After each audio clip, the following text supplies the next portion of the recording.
नमस्कार। आज मैं आपको महाभारत के कुरुक्षेत्र में हुए 18 दिवसीय धर्म युद्ध के 15वें दिन की कहानी सुनाऊंगा। 14वें दिन की वह भयानक रात्रि जो जयद्रथ के वध और घटोत्कच के बलिदान की साक्षी बनी थी, पांडवों और कौरवों के बीच के प्रतिशोध को एक नए और हिंसक धरातल पर ले आई थी। जयद्रथ की मृत्यु ने जहां दुर्योधन के भीतर प्रतिशोध की अग्नि को और भड़का दिया था, वहीं घटोत्कच के संहार के लिए कर्ण द्वारा इंद्र शक्ति अस्त्र का प्रयोग कर दिए जाने से पांडव खेमा अर्जुन के प्रति एक बड़े संकट से मुक्त महसूस कर रहा था, परंतु घटोत्कच वध से द्रवित भी था। 15वें दिन तक कुरुक्षेत्र के युद्ध का स्वरूप पूरी तरह बदल चुका था। अब कोई मर्यादा शेष नहीं थी। गुरु द्रोण अपने पुत्र अश्वत्थामा की सुरक्षा और दुर्योधन की व्याकुलता को देखकर पहले से कहीं अधिक आक्रामक और संहारक रूप धारण कर चुके थे। 15वें दिन के युद्ध की शुरुआत में द्रोणाचार्य ने कौरव सेना को मंडल व्यूह में व्यवस्थित किया था। द्रोणाचार्य के इस अभेद मंडल व्यूह का उत्तर देने के लिए पांडवों ने वज्र व्यूह का निर्माण किया। युद्ध के प्रारंभ होते ही आचार्य द्रोण अत्यंत क्रोधित अवस्था में दिखाई दिए। 14वें दिन की रात्रि में जयद्रथ के वध और पांडवों की बढ़ती शक्ति ने उन्हें विचलित कर दिया था। आचार्य द्रोण ने युद्ध की शुरुआती घंटों में ही दिव्य अस्त्रों का प्रयोग करना आरंभ कर दिया। उनके बाणों की वर्षा इतनी तीव्र थी कि पांडव सेना में हाहाकार मच गया। हजारों साधारण सैनिक, घोड़े और हाथी क्षण भर में भस्म होने लगे। द्रोण के इस संहारक रूप को देखकर युधिष्ठिर और अर्जुन भी चिंतित हो उठे। द्रोण को रोकने के लिए महाराज द्रुपद और महाराज विराट एक साथ आगे बढ़े। दोनों ही अनुभवी और वृद्ध योद्धा थे। द्रुपद ने द्रोण पर बाणों की वर्षा की और उन्हें चारों ओर से घेरने का प्रयास किया। महाराज विराट ने उनके रथ से द्रोण के सारथी और घोड़ों पर निशाना साधा ताकि उन्हें स्थिर किया जा सके। आचार्य द्रोण और पांचाल नरेश द्रुपद बचपन के मित्र थे, परंतु द्रुपद द्वारा किए गए अपमान के कारण द्रोण ने उनसे प्रतिशोध लेने की प्रतिज्ञा की थी। कुरुक्षेत्र के 15वें दिन द्रोण ने अपने उस पुराने बैर को समाप्त करने का निश्चय कर लिया। द्रोणाचार्य उस दिन यमराज के समान प्रतीत हो रहे थे। उन्होंने पहले महाराज विराट पर अत्यंत तीक्ष्ण बाणों का प्रहार किया। विराट ने वीरतापूर्वक सामना किया, परंतु द्रोण ने एक भयंकर बाण से उनके धनुष को काट दिया और अगले ही क्षण एक घातक शक्ति अस्त्र का प्रयोग कर महाराज विराट को वीर गति प्रदान की। अपने मित्र विराट को गिरते देख द्रुपद अत्यंत क्रोधित हुए और उन्होंने द्रोण पर प्राण घातक प्रहार किया। द्रोण ने उनके सभी बाणों को बीच में ही काट दिया। फिर द्रोण ने द्रुपद से कहा कि आज उनकी वर्षों पुरानी प्रतिज्ञा पूर्ण होगी। द्रोण ने एक चमचमाती हुई तलवार और अपने दिव्य बाणों का संधान किया। अंततः द्रोणाचार्य के एक अचूक बाण ने महाराज द्रुपद के हृदय को चीर दिया और वे भी रणभूमि में सदा के लिए सो गए। वहीं उस दिन भीमसेन का रौद्र रूप अपने चरम पर था। भीमसेन ने कौरव सेना की अग्रिम पंक्ति को छिन्न भिन्न कर दिया था। दुर्योधन ने अपने भाइयों को गुरु द्रोण की रक्षा और भीम को रोकने के लिए आगे भेजा। घटोत्कच की मृत्यु के शोक के उत्तर में भीमसेन ने धृतराष्ट्र के पुत्रों पर काल बनकर प्रहार किया। भीम ने रथ से उतरकर अपनी विशाल गदा हाथ में ली। उन्होंने एक एक करके 8 भाइयों के रथों को चूर चूर कर दिया। दुर्मद और दुष्प्रदर्श ने भीम का एक साथ आक्रमण किया, परंतु भीम ने अपनी गदा के एक ही प्रचंड वार से उन दोनों के मस्तक को चल दिए।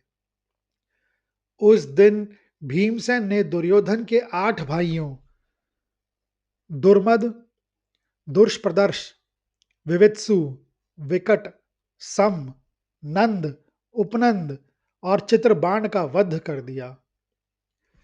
वहीं दूसरी तरफ एक ही समय में दो महान राजाओं और अनुभवी मार्गदर्शकों महाराज द्रुपद और महाराज विराट के वध ने पांडव सेना की नींव हिला दी। द्रुपद और विराट की मृत्यु मृत्यु से युधिष्ठिर अत्यंत दुखी हुए। विशेषकर द्रुपद का वध उनके पुत्र धृष्टद्युम्न के लिए असहनीय था, जिसने उसी क्षण पांडव सेना के बीच गर्जना की कि या तो आज द्रोण नहीं रहेंगे या मैं नहीं रहूंगा। उसने अपने रथ को सीधा द्रोणाचार्य के मंडल व्यूह की ओर मोड़ दिया। उसके साथ सात्यकी और भीमसेन भी द्रोण को चारों ओर से घेरने के लिए आगे बढ़े। धृष्टद्युम्न ने द्रोण पर बाणों की ऐसी वर्षा की कि आकाश ही अंधकारमय हो गया। आचार्य द्रोण ने भी प्रत्युत्तर में अत्यंत घातक बाण छोड़े। धृष्टद्युम्न ने द्रोण के धनुष को काट दिया, परंतु द्रोण ने क्षण भर में दूसरा धनुष उठा लिया। द्रोणाचार्य की वर्षों की तपस्या और शस्त्र विद्या धृष्टद्युम्न के युवा उत्साह पर भारी पड़ रही थी। द्रोण ने धृष्टद्युम्न के घोड़ों और सारथी को मार गिराया और उसके रथ को छिन्न भिन्न कर दिया। जब धृष्टद्युम्न असहाय होकर भूमि पर आ गया और द्रोण उसका वध करने ही वाले थे, तभी भीमसेन वहां पहुंच गए। भीम ने द्रोण के रथ को अपनी गदा से पीछे धकेल दिया और धृष्टद्युम्न को अपने रथ पर बिठाकर सुरक्षित स्थान पर ले गए। भीम ने धृष्टद्युम्न को प्रोत्साहित करते हुए कहा कि शोक करने का समय नहीं है, बल्कि रणकौशल दिखाने का समय है। धृष्टद्युम्न के नेतृत्व में पूरी पांडव सेना, जिसमें अर्जुन, सात्यकी और नकुल सहदेव भी शामिल थे, उन्होंने द्रोण पर एक साथ आक्रमण कर दिया। द्रोण अकेले ही इन सभी महारथियों का सामना कर रहे थे। उन्होंने उस समय ब्रह्मास्त्र अस्त्र का संधान किया, जिससे पांडव सेना के पैर उखड़ने लगे। जब श्री कृष्ण ने देखा कि आचार्य द्रोण का शस्त्र बल और दिव्य अस्त्रों का वेग पांडव सेना को पूरी तरह समाप्त कर देगा, तब उन्होंने एक अत्यंत गूढ़ रणनीति की नींव रखी। भगवान श्री कृष्ण जानते थे कि द्रोणाचार्य को रणभूमि में परास्त कर पाना लगभग असंभव है, क्योंकि वे शस्त्र विद्या के साक्षात स्वरूप थे। उनकी एकमात्र निर्बलता उनका अपने पुत्र अश्वत्थामा के प्रति अगाध मोह था। श्री कृष्ण ने अर्जुन और भीम को समझाया कि जब तक द्रोण के हाथ में धनुष है, उन्हें देवता भी नहीं जीत सकते। उन्हें शस्त्र त्यागने पर विवेश करने का केवल एक ही मार्ग था, मानसिक आघात। श्री कृष्ण ने प्रस्ताव रखा कि यदि द्रोणाचार्य को यह विश्वास दिला दिया जाए कि अश्वत्थामा की मृत्यु हो गई है, तो वे शोक में डूबकर अपने धनुष को त्याग देंगे। अर्जुन इस छल के पक्ष में नहीं थे, परंतु पुत्र शोक में डूबे भीमसेन ने तुरंत इस पर कार्य करना प्रारंभ कर दिया। मालव देश के राजा इंद्रवर्मा के पास अश्वत्थामा नाम का एक अत्यंत बलशाली हाथी था। भीमसेन ने अपनी गदा के भीषण प्रहार से उस हाथी का वध कर दिया। इसके पश्चात भीम ने सिंहनाद करते हुए पूरे कुरुक्षेत्र में यह घोषणा कर दी, अश्वत्थामा मारा गया, अश्वत्थामा मारा गया। जब यह समाचार आचार्य द्रोण के कानों में पड़ा, तो वे एक क्षण के लिए विचलित हुए, परंतु उन्हें भीम की बात पर पूर्ण विश्वास नहीं हुआ। वे जानते थे कि उनका पुत्र अश्वत्थामा चिरंजीवी है और उसे मारना अत्यंत कठिन है। सत्य की पुष्टि के लिए उन्होंने धर्मराज युधिष्ठिर की ओर रुख किया, क्योंकि युधिष्ठिर के मुख से कभी असत्य नहीं निकलता था। उन्होंने युधिष्ठिर से जाके पूछा, युधिष्ठिर, क्या यह सत्य है कि अश्वत्थामा मारा गया? युधिष्ठिर पहले तो इस झूठ में सम्मिलित होने के लिए तैयार नहीं थे, परंतु धर्म की रक्षा और सेना के विनाश को रोकने के लिए श्री कृष्ण के दबाव में उन्होंने द्रोण के प्रश्न का उत्तर दिया। उन्होंने कहा, अश्वत्थामा हतः इति नरो व कुंजरो व। अश्वत्थामा मारा गया है, चाहे वह मनुष्य हो या हाथी। जैसे ही युधिष्ठिर ने अश्वत्थामा हतः कहा, श्री कृष्ण ने अत्यंत वेग से अपना पांचजन्य शंख बजा दिया।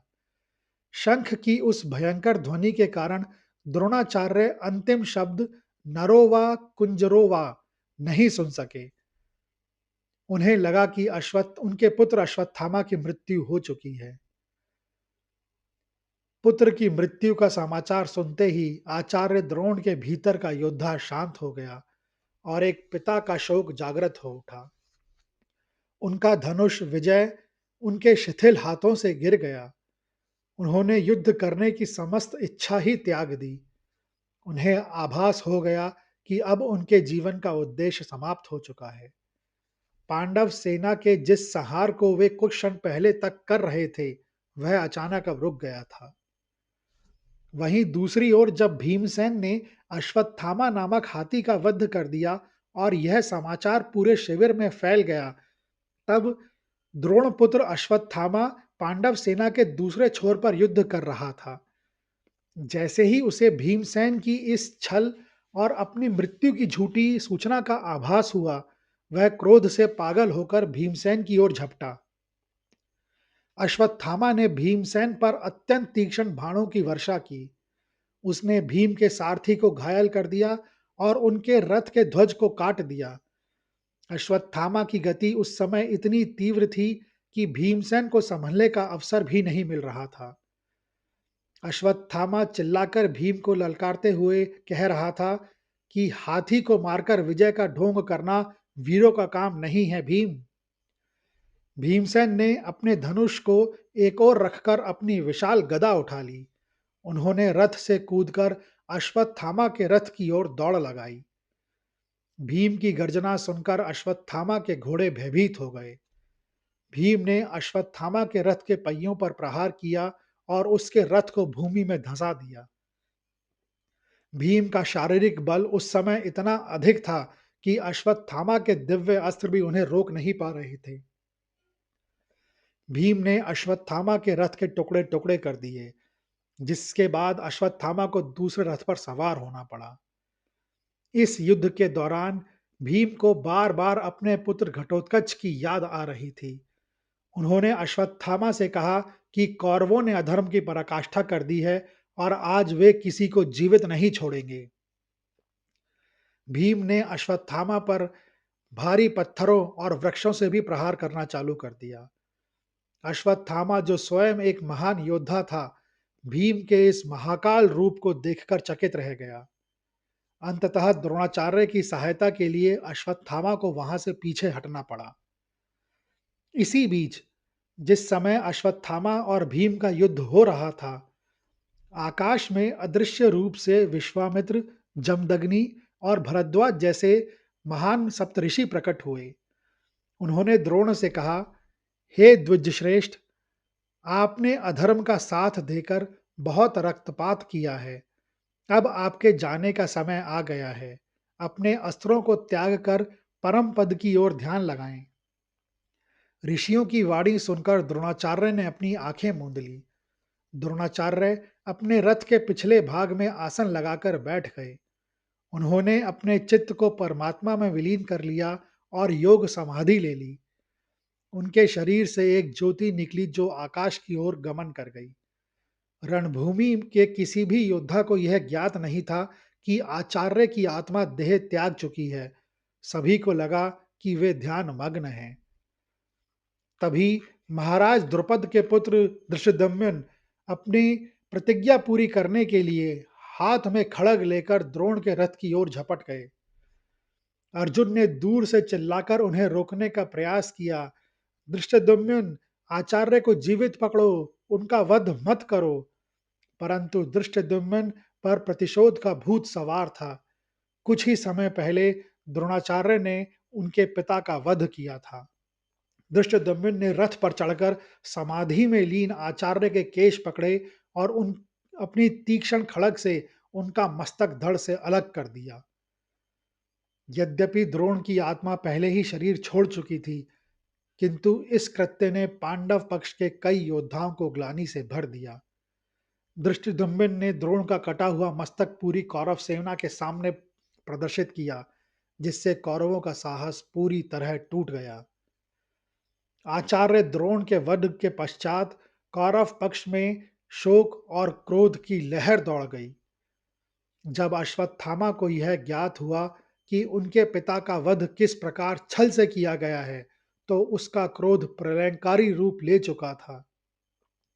अपने पिता की मृत्यु और उनके अपमान, जो कि धृष्टद्युम्न द्वारा केश पकड़कर उनका मस्तक काटना था, की बात सुनकर अश्वत्थामा ने प्रतिज्ञा की कि वह उसी दिन समस्त पांडवों और पांचालों का विनाश कर देगा। उसने भगवान विष्णु के अत्यंत विनाशकारी अस्त्र नारायणास्त्र का आवाहन किया। अश्वत्थामा ने जैसे ही नारायणास्त्र छोड़ा, आकाश से अग्नि की वर्षा होने लगी।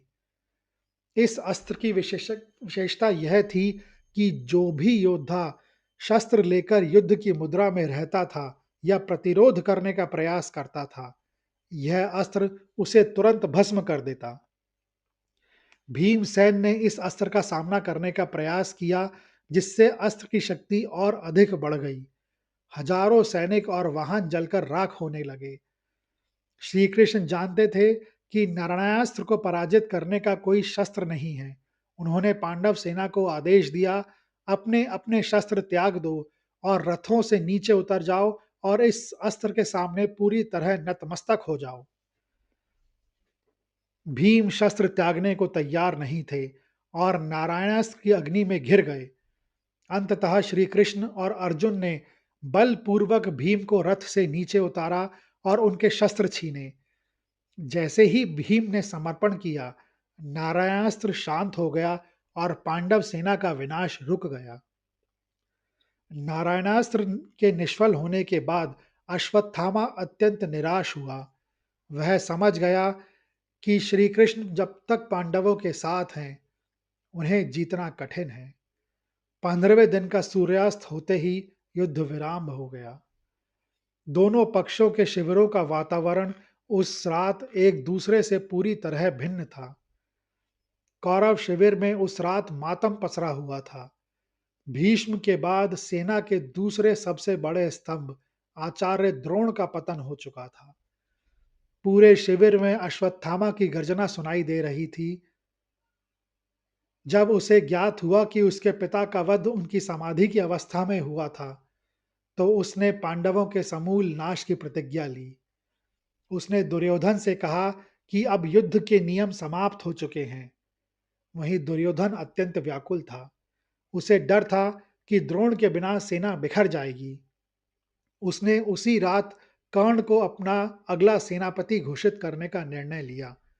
रात्रि के समय ही शास्त्रों के अनुसार जल और मंत्रों के साथ कर्ण का सेनापति के रूप में अभिषेक किया गया। कर्ण ने दुर्योधन को वचन दिया कि वह अगले दिन अर्जुन का वध कर देगा। यद्यपि पांडवों ने एक बहुत बड़ी बाधा पार कर ली थी, परंतु पांडव शिविर का वातावरण उल्लासपूर्ण नहीं था। धर्मराज युधिष्ठिर अत्यंत दुखी थे। उन्हें अपने इस अर्ध सत्य पर आत्मग्लानि हो रही थी, जिसके कारण उनके गुरु की मृत्यु हुई। वे बार बार कह रहे थे कि इस विजय का कोई मूल्य नहीं है, यदि इसके लिए असत्य का सहारा लेना पड़ा। अर्जुन भी अपने गुरु के वध से गहरे शोक में थे। वे धृष्टद्युम्न के उस कृत्य से सहमत नहीं थे, जिसमें उन्होंने एक निहत्थे गुरु का मस्तक काटा था। शिविर में अर्जुन और धृष्टद्युम्न के बीच तीखी बहस भी हुई। अर्जुन ने धृष्टद्युम्न को अत्यंत कठोर शब्दों में धिक्कारा। उन्होंने कहा कि तुमने एक ऐसे ब्राह्मण और महान गुरु का वध किया है, जो उस समय शस्त्र त्याग कर योग में स्थित था। यह कृत्य वीरता नहीं, बल्कि कायरता और घोर अधर्म है। तुमने पांडवों के यश पर अमिट कलंक लगा दिया है।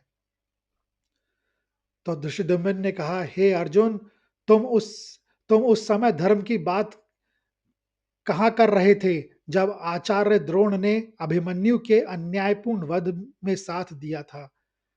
क्या उस समय वे गुरु और ब्राह्मण नहीं थे? उन्होंने अर्जुन को याद दिलाया कि शिखंडी की आड़ लेकर पितामह भीष्म को गिराना भी पूर्णतः धर्म नहीं था। फिर केवल उनके कृत्य पर ही प्रश्न क्यों उठाए जा रहे हैं? इस बहस में सात्यकी, जो कि अर्जुन के शिष्य थे, उन्होंने अर्जुन का पक्ष लिया और धृष्टद्युम्न को अपशब्द कहे। सात्यकी इतने क्रोधित थे कि उन्होंने अपनी तलवार निकाल ली और धृष्टद्युम्न पर आक्रमण करने को उद्धत हो गए। उन्होंने कहा कि ऐसे नीच व्यक्ति का वध करना ही उचित है, जिसने अपने ही गुरु का अपमान किया हो। जब स्थिति अनियंत्रित होने लगी, तब भीमसेन और श्री कृष्ण ने हस्तक्षेप किया। भीम ने धृष्टद्युम्न का बचाव करते हुए कहा कि द्रोण के जीवित रहते पांडवों की विजय असंभव थी, इसलिए जो हुआ वह युद्ध की आवश्यकता थी। श्री कृष्ण ने दोनों पक्षों को शांत किया। उन्होंने समझाया कि युद्ध के असाधारण समय में धर्म की परिभाषा बदल जाती है। उन्होंने अर्जुन को उनके क्षत्रिय धर्म और धृष्टद्युम्न को उनकी प्रतिज्ञा की याद दिलाकर इस विवाद को समाप्त किया। श्री कृष्ण ने सभी पांडवों को समझाया कि धर्म की स्थापना के लिए कई बार कठिन निर्णय लेने होते हैं। उन्होंने याद दिलाया कि द्रोणाचार्य अधर्म के पक्ष में लड़ रहे थे और उनका शस्त्र त्यागना आवश्यक था, अन्यथा पांडव सेना का बचना असंभव था। सात्यकी, भीम और धृष्टद्युम्न ने अगले दिन कौरव सेना का सामना करने के लिए नई व्यूह रचना पर चर्चा शुरू कर दी। यह कहानी सुनने के लिए धन्यवाद। युद्ध के 16वें दिन के वृत्तांत के साथ मैं आने वाले शुक्रवार को उपस्थित होऊंगा। अगर आपको यह कहानी अच्छी लगी तो कृपया इस वीडियो को ज़्यादा से ज़्यादा लोगों के साथ शेयर करें, लाइक करें व चैनल को सब्सक्राइब करें। कमेंट्स बॉक्स में लिखें जय श्री कृष्ण।